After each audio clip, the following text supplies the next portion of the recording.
Finally మన గుండంకుల్, మన mask man, మన హరీష్ గారు ఎలిమినేట్ అయిపోయారు. ఎందుకురా అంటే మన అన్న టాస్క్లు పెద్దగా ఆడింది లేదు. ఎందుకురా అంటే కామెడీ లేదు. ఎందుకురా అంటే హౌస్ పార్టిసిపేషన్ లేదు. ఎందుకురా అంటే యాటిట్యూడు, నాగార్జున సార్ ముందు కాలు వేసుకోవడము, సో అది ఎబ్బెట్టుగా ఉండడం చూసేట వాళ్ళకి, నాగార్జున వాళ్ళకి, ఆ టీంకి. అండ్ ఓటు బ్యాంక్ కూడా అన్నకి అస్సలు స్టార్టే అవ్వలేదు. ఎందుకురా అంటే అన్నకి ఇన్స్టాగ్రామ్లో 10K ఫాలోవర్స్ ఉన్నారు. ఎందుకురా అంటే అన్న సెలబ్రిటీ కాదు, అన్న ఓట్ బ్యాంక్ స్టార్ట్ చేసుకోలేడు. మళ్ళీ ఇంకో వేరే కంటెస్టెంట్స్తో ఫ్రెండ్షిప్ చేస్తే ఒకవేళ వీళ్ళ ఫ్రెండ్స్ కంటెస్టెంట్స్ నామినేషన్స్లో లేకపోతే వాళ్ళ ఫ్యాన్స్ అయినా ఈ అన్నకి, హరీష్ అన్నకి ఓట్స్ వేసేటోళ్ళు.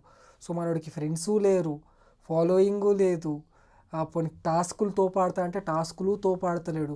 మళ్ళీ చిన్న దెబ్బ ఏదో కాలు తాకిందని నేను గివ్ అప్ ఇచ్చేస్తాను, నా ప్లేస్లో రిప్లేస్ చేయండి అన్నాడు.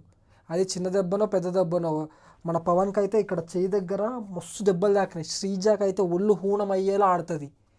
సో మాస్క్ మ్యాన్ ఏదో ఎక్స్పెక్ట్ చేసినాము, కానీ ఎక్కడో లేపేసాం, ఎక్కడో లేపుతాడు, ఎక్కడికో వెళ్ళిపోతున్నాడు అంటే మనోళ్ళు బిగ్ బాస్ వాళ్ళు మనల్ని లేపేసిర్రు. సో ఇదిదా. అండ్ నా Ashok big boss reviews YouTube channel subscribe చేసుకోండి. ఇలాంటి అప్డేట్స్ రివ్యూస్ చాలా మంచిగా ఉంటాయి. Love you all, thank you, bye. ఈ ఎలిమినేషన్ మీకు ఫెయిర్ అనిపిస్తుందా, అన్ఫెయిర్ అనిపిస్తుందా కామెంట్ చేయండి.